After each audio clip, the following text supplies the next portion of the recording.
Hi there, my City Crusaders. I hope you are doing magnificently. Thank you for checking out Red Light Green Light Reviews. It's Ryan here with another hotel review. This time we are staying at the Hyatt Regency Brisbane. As always with my stays here incognito so as not to influence the experience during my stay.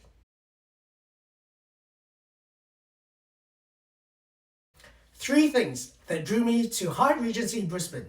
Number one, the hotel package offer on luxury escapes was too good to pass. No, this is not a sponsored post. Number two, this is Brisbane's first Hyatt property. Recently, it rebranded from the Next Hotel after $1 million remodeling. And number three, its location is right on Queen Street Mall, close to Fortitude Valley, South Bank, and just down from the Apple Brisbane, which I had to visit. Let's check out some online reviews. Flying Kangaroo 1 on TripAdvisor says, very casual hotel, clean and decent. Prices charged a total ripoff. Housekeeping is shocking. Water pressure poor and water temperature which fluctuates. Curtain situation is total shambles. It's generally boring. AK on TripAdvisor says, cannot recommend this to anyone staying as a family. The experience is like staying underneath a railway line. You will need to sleep with earplugs. Sleep experience was not the best, and the location is great, restaurant great, and facilities great. Return to Center on TripAdvisor says, disappointed in my stay. The service was great. Down a poor lit lane. My TV didn't work. Breakfast was tasty but cold. Pool was nice, but there was a conference full of men. So, what is it like to stay at Hyatt Regency Brisbane? Come with me and let's check it out as I take you through the arrival, the room, the food, and amenities all encountered during my stay. And while we are at it, don't forget to like and subscribe below. The main entrance of Queen Street Mall, which is closed off to traffic, leads to the lobby via an escalator. This is certainly a lot more welcoming than arrival at the vehicle drop-off point, where you have to take a lift from the small rear entrance and it's down a narrow, quiet, dark side street, Burnett Lane.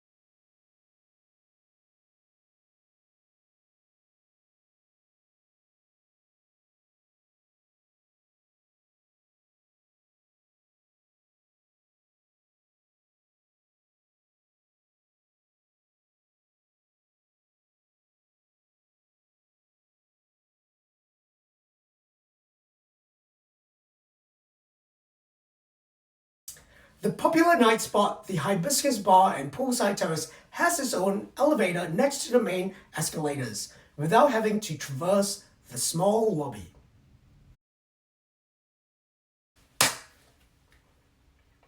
Three food and beverage outlets sit to the right at the top of the escalators.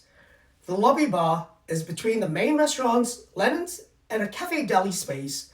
This is a great compact concept, giving the impression of separate food and beverage options, even though they are all part of the same and they're all literally next to each other, all also sharing the same kitchen. The difference in furnishing, finishes, and lighting allow these spaces to work independently.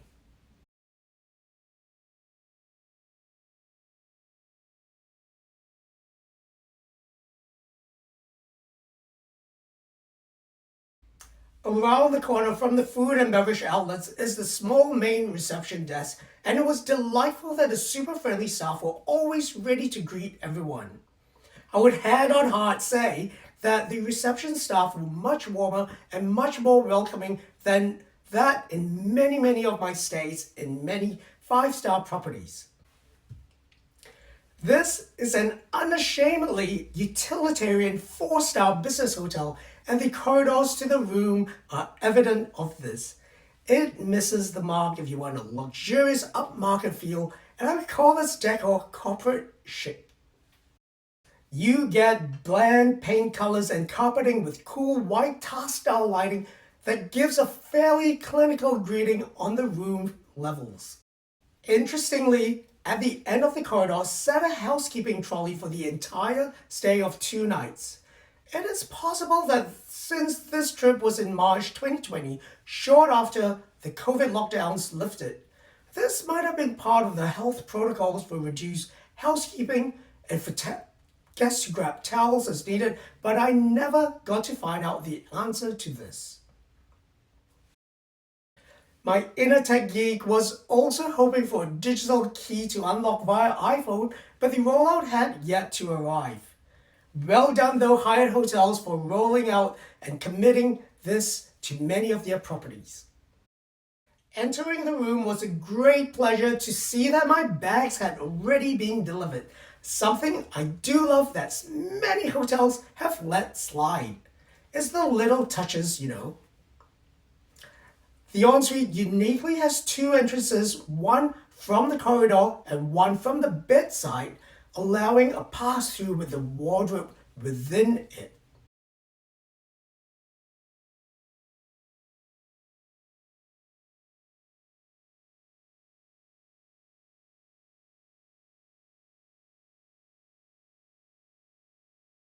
To maximize openness, the room TV is wall-mounted, and taking the place of a desk is a small circular writing table and chair, with also a second padded armchair and a side table.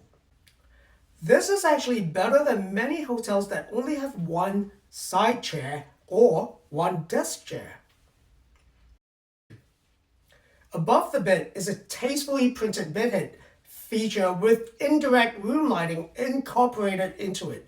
Props for featuring the Brisbane River painted in an Aboriginal dot painting style. I was surprised and delighted to see both USB-A and USB-C ports incorporated by the bedsides and by the table, something again many five-star hotels don't even offer. In addition, if you travel with tech, there's multiple double outlet power points throughout the room, though it was missing international power points. Another huge plus is the Victoria automated coffee machine. While it was not compatible with Nespresso capsules, there's a nearby supermarket.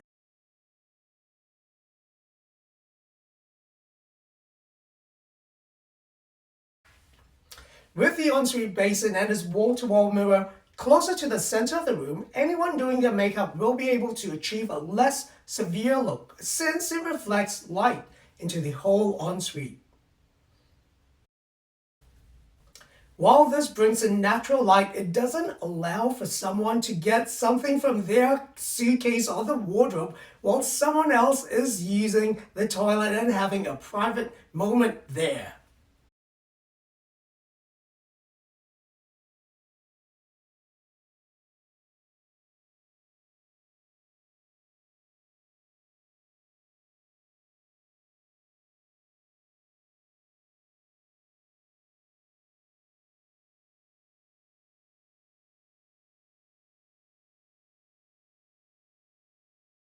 Now, the piece de resistance of the Hyatt Regency Brisbane is its level 4 rooftop pool, which sits above the Queen Street Mall.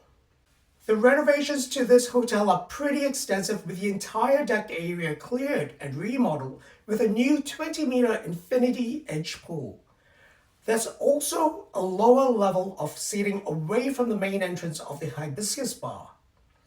Lounging by the pool is easy with about 10 to 12 sun lounges shaded by umbrellas. Curiously though, there isn't any separation between the hotel guests and bar patrons who share the same toilet/change room. And weekend sessions here might make it either a pumping and lively or noisy and boisterous experience depending on who's asking. The breakfast spread at Lennon's was fairly standard, yet adequate for a business hotel, leaning on the healthier side, which is a plus. Some great items were berry compote and waffles. I would have loved if there had been some cream cheese pesto for the bread, an egg station with poached eggs, which is usually a buffet staple. For a business hotel, the 24-hour gym was a decent size with enough equipment, roughly 9 cardio machines with a multi-gym station and a stretching area, important for balancing those long working days with some physical activity.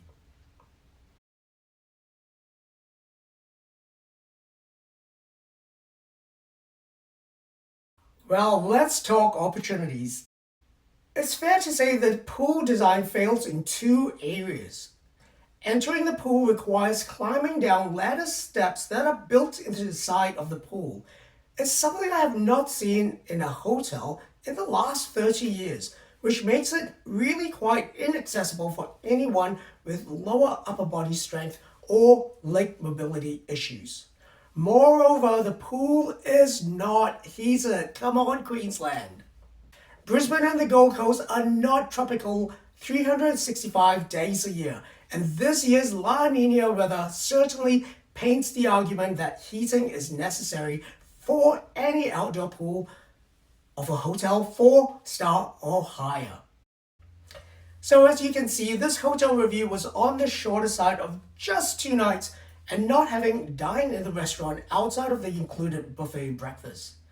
Neither did I patronize the Hibiscus Bar, which frankly seems to be almost a separate entity. It's also marketed as a place to be seen or to see. I have to say the most important thing about a stay is the quality of sleep. Pillows and bedding were fantastic, a medium comfort mattress and heavier thread count sheets that provided an excellent sleep in a room that had great air conditioning temperature control. Now, aside from cold and welcoming swimming pool, the only other little annoyance is the ensuite shower, as it did not drain as fast as it filled. It didn't quite have the right fall towards the drain, and so it created an undesired foot bath. Well, I'm fairly sure you have now worked out that my verdict for the Hyatt Regency Brisbane is that I'm giving it a green light. Well done! Definitely at least for the 6 warm months of the year, and as for the other 6, stay here if you have no desires to utilize a swimming pool that's heated or if you're on a business or shopping trip, because the location is just excellent. I hope you have enjoyed this review. This is another red light, green light hotel review. Subscribe below so you don't miss any of our updates. And comment below. I want to know what your own experience was or what your thoughts are of this review. Who knows, your comment might even make it onto our next video. And if you want to shout out, please tell me what hotel you would like me to review next. Happy travels, fellow adventurers, and remember to tread lightly, especially when you're visiting another country.